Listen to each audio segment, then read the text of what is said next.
You ever see a toy that looks super sick? It had everything you wanted as a kid, bright colors, it could shoot things, anime. But then you blinked and it was just gone. That was B-Daman, a franchise that had all the right ingredients, anime tie-ins, competitive gameplay, flashy designs. It still faded into obscurity faster than your Blade that disappeared at your cousin's house when you were 7, and a few weeks later he just magically has the same version and he said he got it at school. But you can't prove that didn't happen, but you know, and he knows, that you just made a lifelong rival, that you will glare out at every family cookout to this day each year. Yes, you know who I'm talking about. This is a shout out directly to you. You know, because I know you subscribed to me because I told you about my channel. I ain't forget. You know, like, anyway. Today we're diving into the rise, the fall, and the forgotten legacy of B-Daman. From its weird Bomberman origins, yes, really, to its anime adaptation, toy design, and why it never hit the mainstream like Beyblades or Yu-Gi-Oh! And most importantly, does B-Daman even have a shot at making a comeback today? Or is the market so different that it flopped harder than a 4Kids localization? So I'm Remy, and I just want to know, if anyone's checked up on B-Daman, if not, let's. Okay, so before we talk about the anime or the toys, let's address the absolute weirdest thing about B-Daman. It's originally a Bomberman spinoff, you know, Bomberman. You know, that guy right there. The little guy who drops bombs and causes absolute chaos. Well, in the mid-90s, some genius at Hudson Soft thought, what if instead of bombs, they shot marbles? And that's how we got Bomberman B-Daman, a toy line where tiny Bomberman-shaped figures shot marbles out of their chests. But here's the thing, unlike Bomberman, who focused primarily on blowing up stuff, B-Daman was more about accuracy, trick shots, and target-based gameplay. Basically, imagine marbles mixed with air hockey, but with some anime rules. And in Japan, it kinda worked. But if there's one thing history has proven, is that spin-offs don't always survive without their main franchise. Shout out to all 30 of you Baywheel players out there who bought those toys. Y'all know who I'm talking about, all 11 of y'all that actually had those and thought they were a cool investment, and like, why would you want why would you want a Baywheel, dog? In the late 90s, B-Daman got its own identity with the Bakugan manga and anime. It was around this time where they dissed the Bomberman branding identity and fully leaned into their own weird lore. The first anime was very 90s toys-driven story, special marbles, legendary B-Daman users, the generic 2000 Saturday morning cartoon anime story. By now you know how this works. But the big break? Well, that came in the early 2000s with Battle B-Daman, the anime most of us in the West actually remember. If you ever watched it, you might recall Yamato Delgado, the main character, whose name was clearly changed to confuse us non-Japanese kids. This anime was peak 2000 merchandise-driven storytelling. You had a kid with a destiny, a competitive B-Daman league, rivals who took the game way too seriously, and a ton of exposition about why shooting marbles at things was basically life or death. This show tried to match Beyblade's energy when it came to kids being a little bit overly dramatic about their fight. Like, I'm gonna be honest with you, as a kid, when I saw Tyson yell at Dragoon to do something crazy and then Dragoon did it, I thought that was the coolest thing in the world, and when I did it, it wasn't. Actually, it was honestly really embarrassing. But B-Daman had that same energy with crazy tournament arcs and characters doing crazy stuff like this. This is the type of show that needed that kind of energy because in actuality, the game was, yeesh. Yeah, we'll get to the game eventually. Anyway, let's talk about the dub now. While the dub wasn't as heavily edited as, say, a Yu-Gi-Oh! Or, say, Pokemon, it still had the telltale signs of, oh, this is definitely a anime that we tried to repurpose for an English audience. We've got name changes so we wouldn't be confused by anything Japanese. We had toned down stakes so kids wouldn't cry about fictional marble fights, and we also had cheesy one-liners, because what is a Saturday morning cartoon without a cheesy one-liner? Was the dub terrible? No, not entirely. But did it help B-Daman stand out? No, I don't think it did. So what about the story actually? Well, imagine a world where marbles decide your fate. That's B-Daman Battle. Our protagonist, Yamato Delgado, is an energetic kid who dreams of owning his very own B-Daman. Lucky for him and anime logic, decides he's special. One day he stumbles upon Cobalt Blade, a legendary B-Daman with insane power. Turns out he's not just any kid, he's the chosen one, whatever that means, destined to master the game and uncover its hidden secrets. But of course, it's never that simple. The world of B-Daman isn't just about friendly competition, it's got mystery, conspiracies, and a whole underground scene that takes marble battles, and I can't emphasize this enough, way too seriously. As Yamato enters the B-Daman tournament scene, he quickly finds himself wrapped up in a rival with Gary Michael Vincent, a quiet, brooding B-Daman prodigy. He also meets other key players like Terry Muscati, who is a martial arts B-Daman user. I don't know how you square that circle, but make sure you do because that's a thing. And there's also Bull Borgnine, a powerhouse with a massive B-Daman. They're all gunning for the championship, but there's something bigger at play. Enter the Shadow Alliance, a secret group that wants to use B-Daman for, you guessed it, world domination. Because, you know, it just happens. Anyway, their leader, Ababa, a cat, he isn't just your average house cat. He's got plans to control the Beta World. Yes, it is called Beta World. And if we're being honest, that's kind of whatever. Can we focus on the fact that their boss is a literal cat? Like, a cat.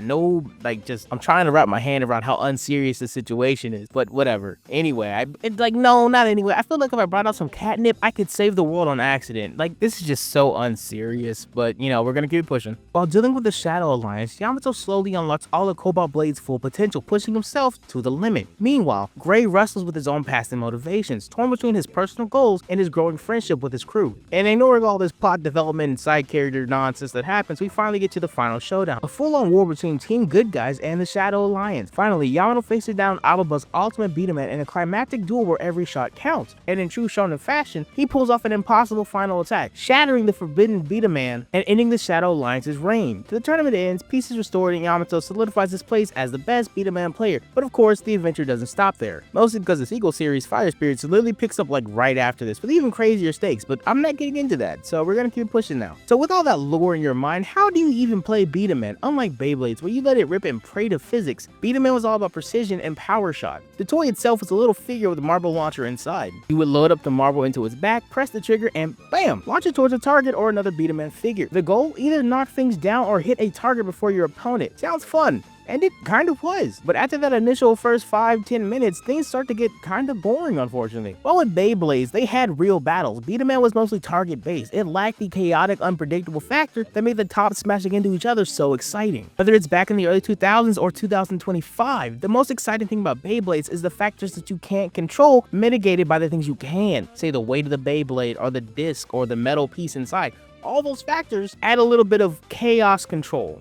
Wait, Sonic. Wrong franchise. I mean control to the chaos. But when it comes to B-Daman, you just kind of aim and do what you do best and try to hit a target. No real crazy plays, no real crazy moments, just kind of aim, shoot, rinse, and repeat till somebody wins the game. Which I have to fall back to saying is kind of boring after a while. Well, maybe the video games are a bit different. Maybe the video games are the saving grace for the B-Daman franchise. I'm kidding, we know they're not. That's why no one talks about them. Anyway, let's talk about them. Of course, if it was a 2000 Toys franchise, it must have had a video game tie-in, and B-Daman got several, mostly in Japan, a few making it overseas. On the Game Boy Advance and Nintendo DS, there were multiple B-Daman games that played like a mixture of puzzle games and competitive shooters. Some linked into the RPG mechanics, where you would collect and upgrade different B-Damans, while others were more straightforward marble battle simulators. But there was one glaring problem: none of them really stood out. Unlike Beyblades or Yu-Gi-Oh games, which had strong identities in online communities, B-Daman games felt more like tie-in products and must-play experiences. And then there came the mobile games. B-Daman Crossfire got an app that let you play the digital battles, but it never caught on the way Pokemon or even Bakugan did.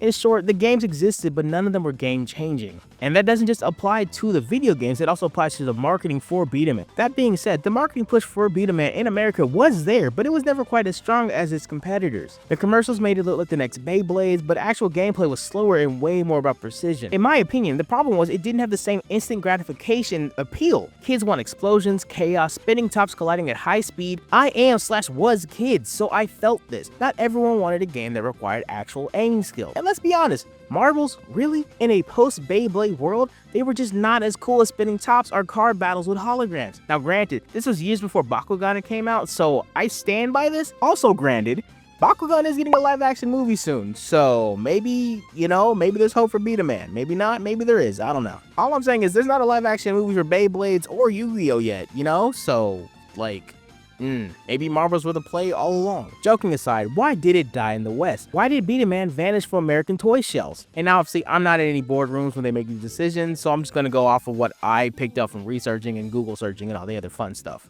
Number 1, it never built a competitive scene. Beyblades and Yu-Gi-Oh had organized play tournaments, but B-Daman did not, so it never really had a thriving community, and if it did, it was so fragmented that you could never notice. Number 2, the anime did not leave a lasting impact. It was fun, but ultimately incredibly forgettable. Number 3, the toys were cool, but honestly, they never felt like they were must-have toys. They were never like the hottest toys of the season. I knew if I ever came to school, I wouldn't have to worry about someone having the newest B-Daman toy because no one would have a B-Daman toy to begin with. And number 4, the rise of digital gaming. Mobile games started dominating and kids had less and less interest in physical toys that require setup and space, and B-Daman's not huge by any means or measurement, but they did take up more space than your average cheap anime toy. So could B-Daman ever come back? Technically yes, but should it? That's the harder question. The toy industry today is completely different. Beyblades has evolved to include digital integration, Bakugan made a comeback, sorta, and then it didn't, and then it did. but now it's getting a live action, so we're up in the air with that one. All that to say, I'm not sure how interested kids nowadays would be into a giant little toy marble shooter comparatively to like a new Fortnite skin. I think the market has shifted too much for this physical toy to try to make a comeback without having a giant digital aspect to it, but I don't know how well that will work considering they had a mobile game that did not do well and it's already EOS.